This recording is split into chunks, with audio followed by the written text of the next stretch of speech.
This reading by Kara Schallenberg. The Getting of Wisdom by Handel Richardson. Chapter 5.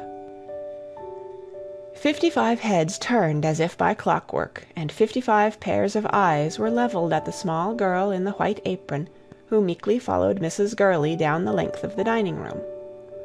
Laura crimsoned under the unexpected ordeal, and tried to fix her attention on the flouncing of Mrs. Gurley's dress. The room seemed hundreds of feet long, and not a single person at the tea-tables but took stock of her. The girls made no scruple of leaning backwards and forwards, behind and before their neighbours, in order to see her better, and even the governesses were not above having a look. All were standing. On Mrs. Gurley assigning Laura a place at her own right hand, Laura covered herself with confusion by taking her seat at once, before grace had been said, and before the 55 had drawn in their chairs with the noise of a cavalry brigade on charge. She stood up again immediately, but it was too late. An audible titter whizzed round the table. The new girl had sat down. For minutes after, Laura was lost in the pattern on her plate, and not till tongues were loosened and dishes being passed did she venture to steal a glance round. There were 4 tables, with a governess at the head and foot of each to pour out tea. It was more of a hall than a room, and had high church-like windows down one side. At both ends were scores of pigeonholes. There was a piano in it, and a fireplace. It had pale blue walls, and only strips of carpet on the floor. At present it was darkish, for the windows did not catch the sun. Laura was roused by a voice at her side. Turning, she found her neighbour offering her a plate of bread. "No, thank you," she said impulsively, for the bread was cut in chunks, and did not look inviting. But the girl nudged her on the sly. "You'd better take some," she whispered. Laura then saw that there was nothing else, but she saw too the smiles and signs that again flew round. The new girl had said no. Humbly she accepted the butter and the cup of tea which were passed to her in turn, and as humbly ate the piece of rather stale bread. She felt forlornly miserable under the fire of all these unkind eyes, which took a delight in marking her slips.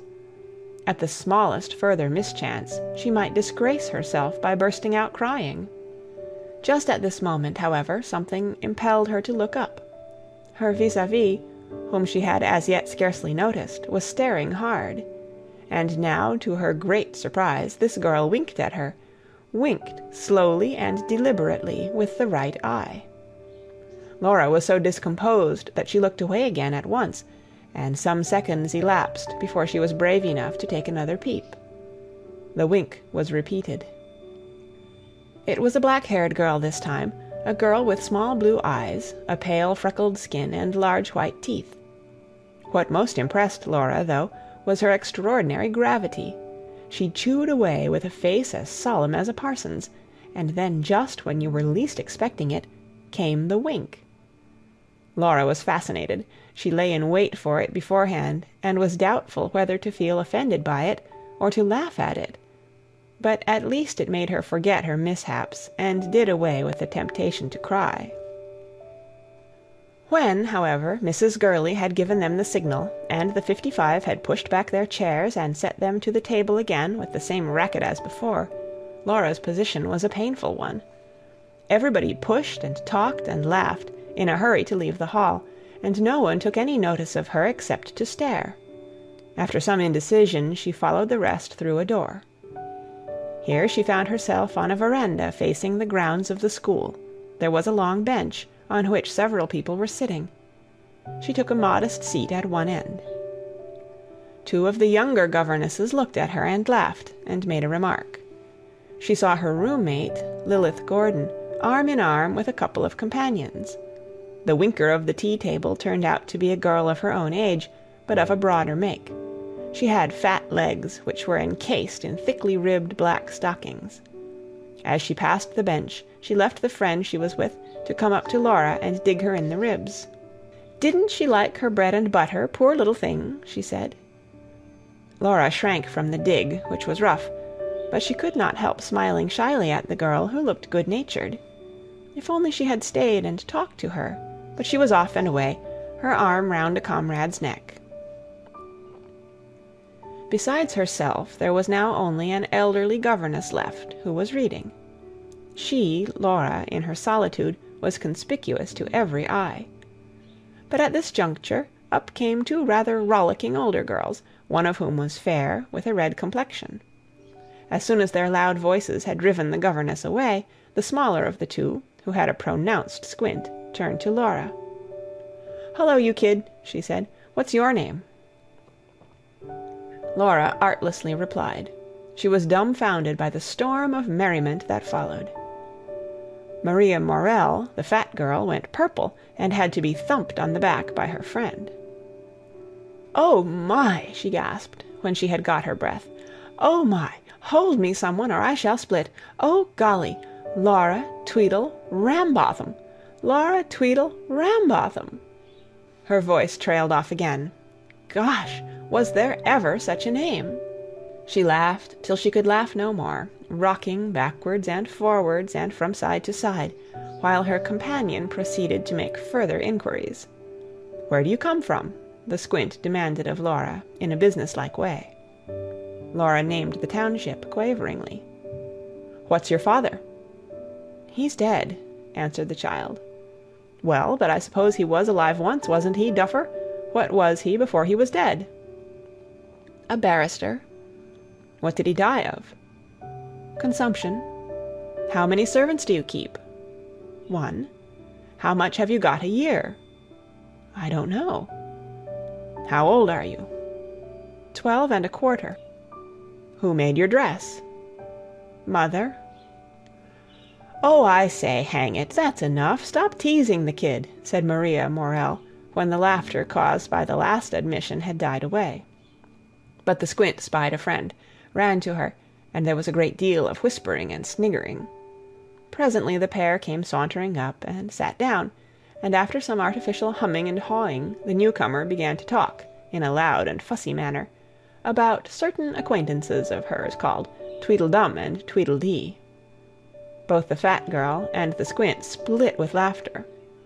Laura sat with her hands locked one inside the other. There was no escape for her, for she did not know where to go. But when the third girl put the regulation question, "What's your name and what's your father?" she turned on her with the courage of despair. "What's yours?" she retorted hotly, at the same time not at all sure how the big girl might revenge herself. To her relief, the others burst out laughing at their friend's bafflement. "That's one for you, Kate Horner," said Maria with a chuckle. "Not bad for the kid. Come on, kid, will you have a walk round the garden?" "Oh, yes, please," said Laura, reddening with pleasure, and there she was, arm in arm with her fat saviour, promenading the grounds like any other of the 55. She assumed, as well as she could, an air of feeling at her ease even in the presence of the cold and curious looks that met her. The fat girl was protective, and Laura felt too grateful to her to take it amiss that every now and then she threw back her head and laughed anew at the remembrance of Laura's patronymics, or that she still exchanged jokes about them with the other couple when they met. But by this time half an hour had slipped away, and the girls were fast disappearing. Maria Morell loitered till the last minute, then said she too must be off to stew. Everyone was hastening across the veranda laden with books, and disappearing down a corridor. Left alone, Laura made her way back to the dining hall. Here some of the very young boarders were preparing their lessons, watched over by a junior governess. Laura lingered for a little, to see if no order were forthcoming, then diffidently approached the table and asked the governess if she would please tell her what to do. "I'm sure I don't know," answered that lady, disinclined for responsibility. "You'd better ask Miss Chapman. Here, Maggie, show her where the study is." Laura followed the little girl over the veranda and down the corridor. At the end, the child pointed to a door, and on opening this, Laura found herself in a very large, brightly lighted room, where the boarders sat at two long tables with their books before them. Every head was raised at her entrance. In great embarrassment, she threaded her way to the more authoritative looking of the governesses in charge, and proffered her request. It was not understood, and she had to repeat it. "I'm sure I don't know," said Miss Day in her turn. She had stiff black wavy hair, a vivid colour, and a big thick nose which made her profile resemble that of a horse. "Can't you twiddle your thumbs for a bit? Oh well, if you're so desperately anxious for an occupation, you'd better ask Miss Chapman." The girls in the immediate neighbourhood laughed noiselessly, in a bounden-duty kind of way, at their superior's pleasantry, and Laura, feeling as though she had been hit, crossed to the other table. Miss Chapman, the head governess, was neither so hard-looking nor so brilliant as Miss Day. She even eyed Laura somewhat uneasily, meanwhile toying with a long gold chain, after the manner of the lady superintendent. "Didn't Mrs. Gurley tell you what to do?" she queried. "I should think it likely she would. Oh well, if she didn't, I suppose you'd better bring your things downstairs. Yes, and ask Miss Zielinski to give you a shelf." Miss Zielinski, she was the governess in the dining-hall, said, "Oh, very well," in the rather whiny voice that seemed natural to her, and went on reading. "Please, I don't think I know my way," ventured Laura. "Follow your nose and you'll find it," said Miss Zielinski, without looking up, and was forthwith wrapped in her novel again. Once more Laura climbed the wide staircase. It was but dimly lighted, and the passages were in darkness. After a few false moves, she found her room, saw that her box had been taken away, her books left lying on a chair. But instead of picking them up, she threw herself on the bed and buried her face in the pillow. She did not dare to cry, for fear of making her eyes red, but she hugged the cool linen to her cheeks. "I hate them all," she said passionately, speaking aloud to herself. "Oh, how I hate them!" And wild schemes of vengeance flashed through her young mind. She did not even halt at poison or the knife. A big cake sent by Mother, of which she invited all alike to partake, and into which she inserted a fatal poison, so that the whole school died like rabbits, or a nightly stabbing, a creeping from bed to bed in the dark, her penknife open in her hand. But she had not lain thus for more than a very few minutes when steps came along the passage, and she had only just time to spring to her feet before one of the little girls appeared at the door. "You're to come down at once." "Don't you know you're not allowed to stay upstairs?" asked Miss Zielinski crossly. "What were you doing?" And as Laura did not reply, "What was she doing, Jessie?" "I don't know," said the child. "She was just standing there." And all the little girls laughed, after the manner of their elders. Before Laura had finished arranging her belongings on the shelves that were assigned to her, some of the older girls began to drop in from the study. One unceremoniously turned over her books, which were lying on the table. "Let's see what the kid's got." Now Laura was proud of her collection. It really made a great show, for a daughter of godmother's had once attended the college, and her equipment had been handed down to Laura. "Why, you don't mean to say a kid like you's in the second Principia already?" said a big girl, and held up incredulously Smith's black and red boards. "Wherever did you learn Latin?" In the reediest of voices, Laura was forced to confess that she had never learnt Latin at all. The girl eyed her in dubious amaze, then burst out laughing. "Oh, I say," she called to a friend, "here's a rum go. Here's this kid brings the second Principia with her and doesn't know the first." Several others crowded round, and all found this divergence from the norm, from the traditional method of purchasing each book new and as it was needed, highly ridiculous.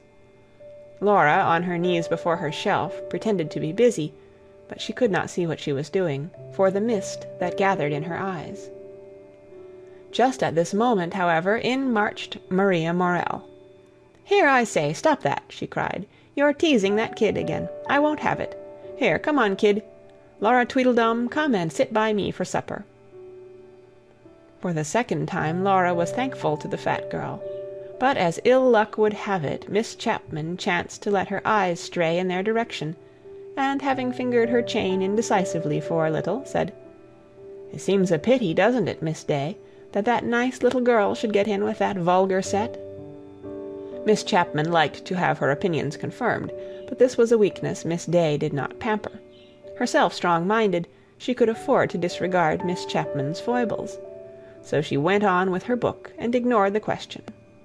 But Miss Zielinski, who lost no opportunity of making herself agreeable to those over her, said with foreign emphasis, "Yes, indeed it does." So Laura was summoned and made to sit down at the end of the room, close to the governesses, and beside the very big girls, girls of 18 and 19, who seemed older still to her, with their figures and waists, and skirts that touched the ground. Instinctively she felt that they resented her proximity. The biggest of all, a pleasant-faced girl with a kind smile, said, on seeing her downcast air, "Poor little thing, never mind." But when they talked among themselves, they lowered their voices and cast stealthy glances at her to see if she were listening. Supper over, 3 chairs were set out in an exposed position. The big bell in the passage was lightly touched. Everyone fetched a hymn book, one with music in it being handed to Miss Chapman at the piano. The door opened to admit first Mrs. Gurley, then the principal and his wife, a tall, fair gentleman in a long coat, and a sweet-faced lady who wore a rose in her velvet dress. "Let us sing in the 157th hymn," said the gentleman, who had a Grecian profile and a drooping sandy mustache. And when Miss Chapman had played through the tune, the 55, the governesses, the lady and gentleman rose to their feet and sang, with halting emphasis, of the Redeemer and his mercy, to Miss Chapman's accompaniment, which was as indecisive as her manner, the left hand dragging lamely along after the right. "Let us read in the 3rd chapter of the 2nd epistle of Paul to the Thessalonians." Everyone laid her hymn book on the table and sat down to listen to Paul's words, which the sandy gentleman read to a continual nervous movement of the left leg. "Let us pray." Obeying the word, the 55 rose, faced about, and knelt to their chairs. It was an extempore prayer, and a long one, and Laura did not hear much of it, for the 2 big girls on her right kept up throughout a running conversation. Also, when it was about half over, she was startled to hear Miss Zielinski say, in a shrill whisper, "Heavens, there's that mouse again!" and audibly draw her skirts round her. Even Miss Chapman, praying to her piano chair some distance off, had heard, and turned her head to frown rebuke. The prayer at an end, Mr. and Mrs. Strachey bowed vaguely in several directions, shook hands with the governesses, and left the room. This was the signal for 2 of the teachers to advance with open Bibles. "Here, little one, have you learned your verse?" whispered Laura's pleasant neighbor. Laura knew nothing of it, but the big girl lent her a Bible, and, since it was not a hard verse, and every girl repeated it, it was quickly learned. "I, wisdom, dwell with prudence, and find out knowledge of witty inventions." Told off in batches, they filed up the stairs. On the first landing stood Miss Day, watching with lynx eyes to see that no books or eatables were smuggled to the bedrooms. In a strident voice she exhorted the noisy to silence, and the loiterers to haste. Laura sped to her room. She was fortunate enough to find it still empty. Tossing off her clothes, she gabbled ardently through her own prayers, drew the blankets up over her head, and pretended to be asleep. Soon the lights were out, and all was quiet. Then, with her face burrowed deep, so that not a sound could escape, she gave free play to her tears. End of chapter 5.